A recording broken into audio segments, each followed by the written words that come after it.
Thank you very much, brothers and sisters. I am very, very happy to see you today. Thank you very much for this big welcome. Thank you. And thank you for not being scared. Thank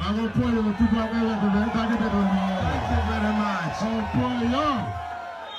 My brothers and sisters, I come back to you again. I come back to you with the same dream. A dream of a new Uganda.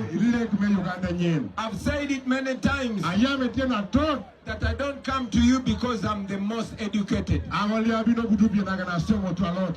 am not here because I'm the most experienced. I am not here because I'm the most knowledgeable.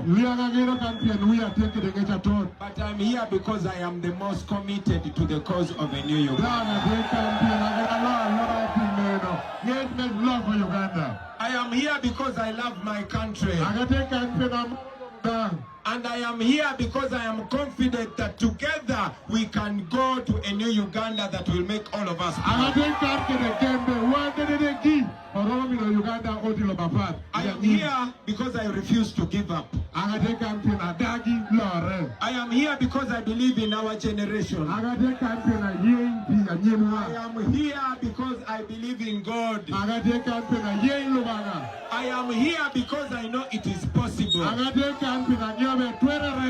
And I am here to plant a seed of freedom so that everyone here lives like you are Bobby Wine.